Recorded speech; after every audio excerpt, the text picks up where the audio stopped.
Hello everybody, Mike from the Rewatch Project with Hannah and Mike podcast here, and I am back with another edition of Front Row, these live performance, reaction, commentary, analysis videos, and I am back in the wonderful world of Elvis Presley with a performance of Polk Salad Annie from 1970. This is a song that I don't believe I have ever heard. I don't even know whether I'm saying the title correctly, and it's certainly a performance that I've never seen, so I'm looking forward to getting into this. Before I do so though, just a quick reminder that I do appreciate feedback, and again, I just want to say thank you to all of the lovely Elvis fans who have been commenting and been so welcoming and open and kind to this newbie in the world of Elvis Presley. I'm still taking my very early formative fledgling steps into this world, so my ignorance is being very kindly supported through the education and the kind words of you, the Elvis fans, who are a wonderful, endearing bunch, and I love interacting with you. So please do leave comments there, and I'll get back to as many of them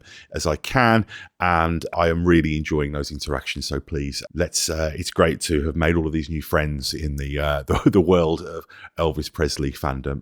And also a reminder that you can also email me at rewatchprojectpodcast@gmail.com. And I would also invite you to check out the aforementioned podcast, the Rewatch Project, where my wife and I go back and rewatch some of our favorite TV shows and also some of the other film, television, pop culture, music content that shares this channel as well. Quick reminder that I do pause the videos, I do talk over them. That's just how I react to these things. So as I always do, I suggest that you watch the original performance in its entirety before I talk over it and completely ruin it. I'm looking forward to watching some live Elvis Presley, so let's get to that right now, shall we?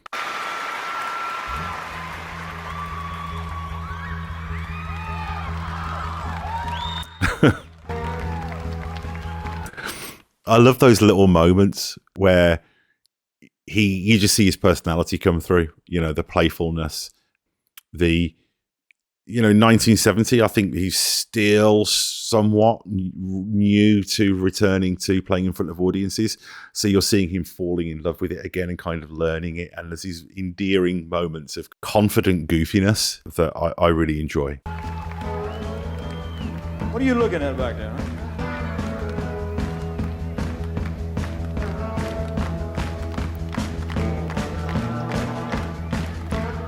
Almost sounds like the Doors. Some of y'all never been down south too much.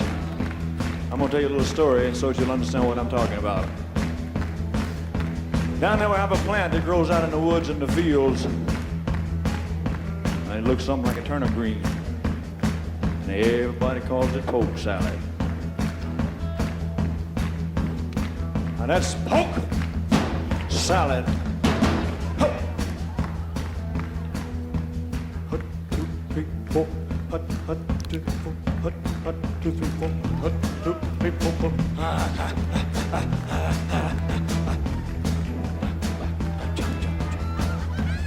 Anyway, I used to know a girl lived down there.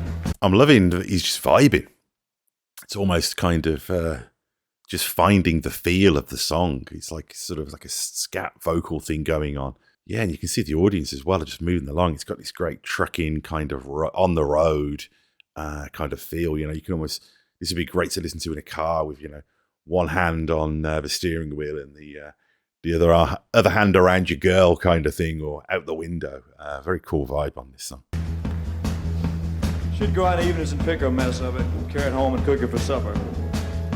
That's about all they had to eat, but they did all right.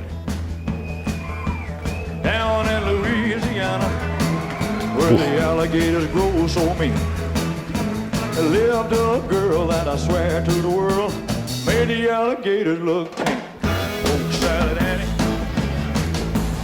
you got your granny. Right groove. Everybody said it was a shame, cause her mama was working on the chain gang. A mean, vicious, straight razor-toting woman. Lord have mercy. Every day before supper time, she'd go down by the truck patch and pick her a mess of polk salad and carry it home in a toast sack. Polk salad Annie, you got your granny. Everybody said it was a shame, 'cause her mama was a working on a chain gang.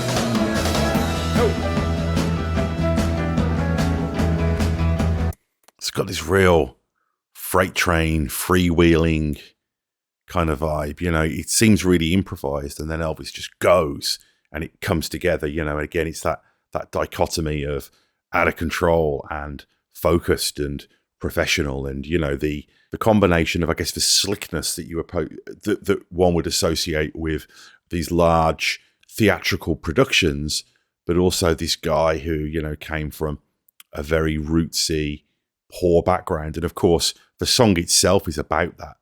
The song itself is about the sights and sounds and smells of the land as well. It's great to see all of those elements of the American experience and Elvis's experience coming together in this really cool piece of kind of bluesy, rock and roll, honky-tonk vibe as well. Yes, it's really, really interesting, good stuff.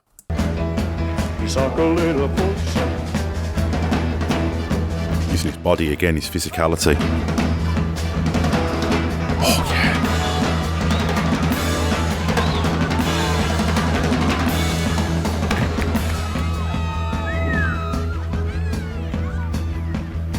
I've talked before about how the music flows through him and he's kind of conducting it. He's a conductor, particularly his relationship with the rhythm section of the drums really does feel like, he's playing the drums with his physicality. It's really something.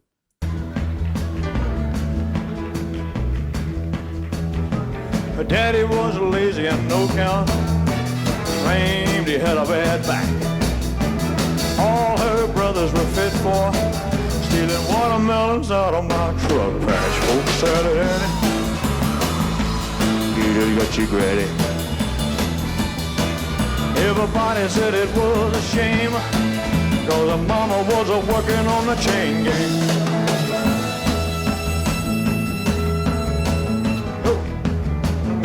You suck a little salad, no one needs.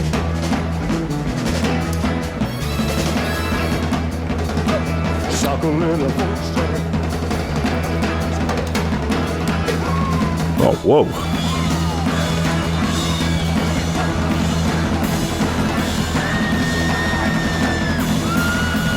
Man, it's that crowd going nuts.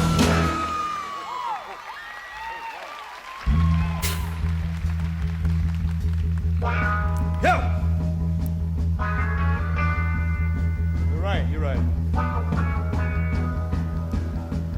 There you go.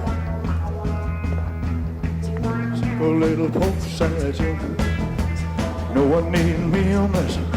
It's a real journey, this song. No one need me a mess. Bit of wah-wah on the guitar as well.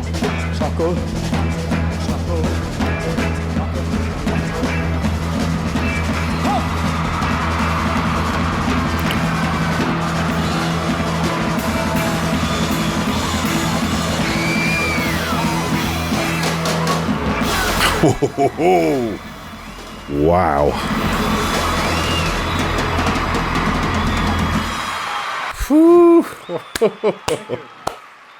That was something.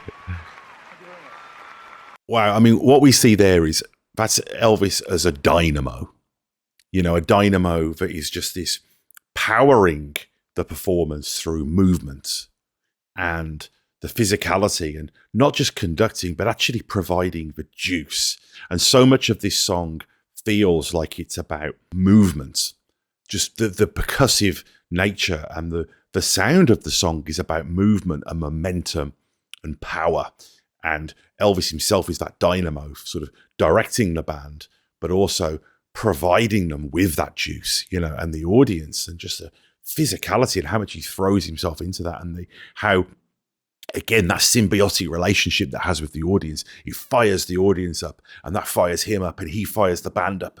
And again, this manifestation happens, this thing that wasn't there before, this energy and this power and this experience and this catharsis that wasn't there, is suddenly manifested out of the air through the performance, through this one person, through this shamanistic, super-heroic figure who represents all of the history of the culture of the land that he comes from, singing a song about the land itself. That's really something. What an incredible performance.